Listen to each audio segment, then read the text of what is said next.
Joining us now is Ayesha Siddiqa, renowned author and Pakistani political scientist. Ayesha, thank you so much. How are you viewing the developments in the neighborhood in Bangladesh, given that Sheikh Hasina has fled the country and now that there is an interim government? What kind of impact will it have on all the countries, be it India or Pakistan? See, firstly, I think we were kind of expecting this thing to happen. Reason being that Sheikh Hasina, I mean, just imagine 3 rigged elections, control of,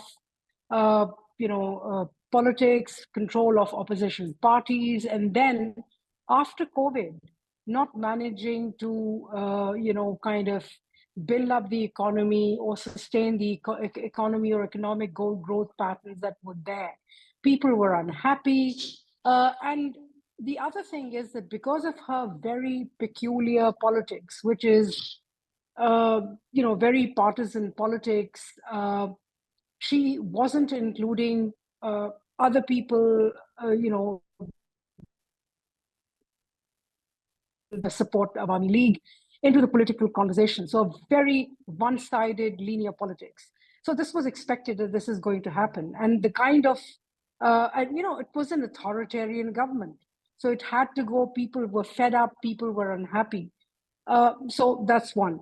Now, the impact it will have on the region, of course, it will affect relations with India. Not that they're going to be sour, but Sheikh Hasina was entirely dependent on India.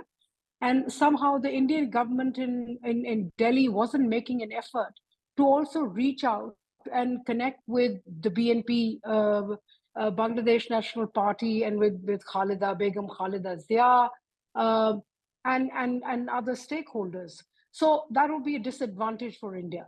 As far as Pakistan is concerned, of course, there would be, there'll be a sigh of relief because Awami League and Sheikh Hasina was seen as very anti-Pakistan. They were trying, Islamabad had been trying hard to make an effort to kind of reconnect, but that wasn't successful. So I'm sure that they are going to be watched carefully who is going to be the next one in.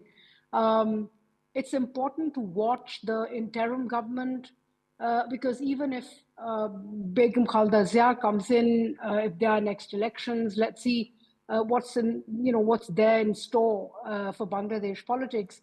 But definitely the students, the new political class, the younger generation will have an impact.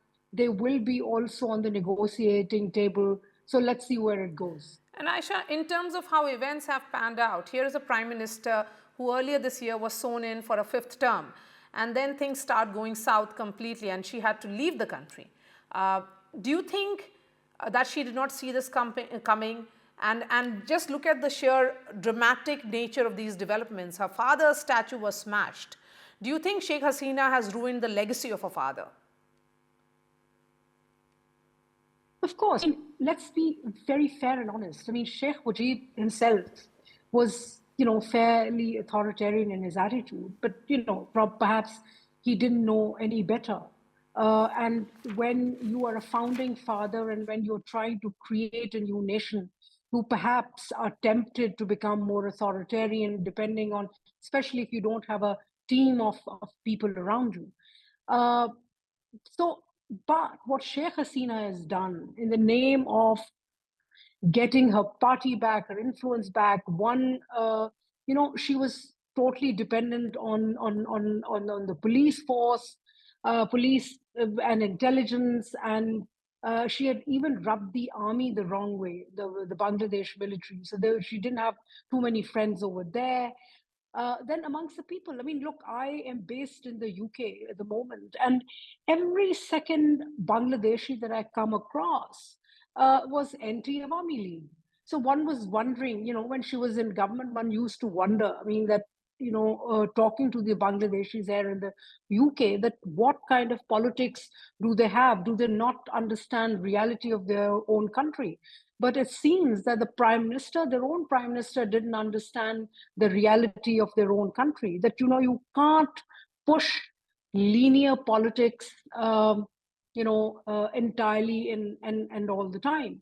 Especially the last nail in the coffin was giving all those facilities to war veterans, to Mukti Bahani war veterans. When there is a country where you have, where there are jobless youth, and when there is a lack of and a need for economic growth. So her policies were too one-sided, and of course, last but not the least, instead of looking internally at balancing her politics and negotiating with her opposition, she was constantly looking towards New Delhi and getting her support from there. And I think what has also changed is that with 2024 elections in Delhi, which is completely distracted, Prime Minister Narendra Modi and his BJP, and they perhaps can't help her the way they've done in the past. Even as we speak, former Prime Minister Hasina is in New Delhi, and she's likely to fly out to London. Just look at her legacy in terms of what she was. She was the country's, in fact, she was Bangladesh's first female prime minister, and she brought about economic reforms and liberalization. Which year do you think things started going wrong with her and her decisions? When she kind of started manipulating the first elections. I mean, it's a process. The simple answer is that if you represented the legacy of a party which had built Bangladesh, then you would have to understand that Bangladesh has evolved over years. There are other stakeholders as well. There is the BNP. There are more conservative parties as well. I mean, she was doing a very one-sided kind of a politics, and I don't think at this stage India is in a position to save her. At best, they can save her life and not kind of throw her out of Delhi and not send her back to Bangladesh, where she probably gets arrested. But I don't think many people can help her. That is, what has happened is that post Second World War, politics in all these countries around the world, especially in the developing countries, has changed. The expectations have changed. There is a younger generation. There is technology. There is social media. And you can't run a country's politics as you would maybe 20 years ago. And this is where she completely misread. Ayesha, my last question to you, because we are witnessing a great degree of turmoil around the world. Multiple countries are at war. Ukraine, Russia, there is Israel, Iran tension ongoing as well. But when we look at Asia, there only recently there was that entire coup that played out in Sri Lanka. If we focus on Bangladesh today, what do you think will be the likely fallout of this in the entire Asian countries?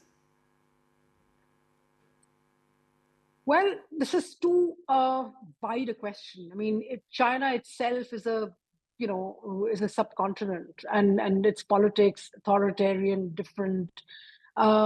China and Bangladesh have, basically they have financial ties, they have economic ties. China invests in Bangladesh, and so does United States. Bangladesh's ties with both the West and China and India. I think all these relations will remain the same. Nothing is going to shift majorly. But the interim government will be more focused on balancing domestic politics. All right. Ayesha, thank you so much for joining us and sharing your thoughts on NDTV.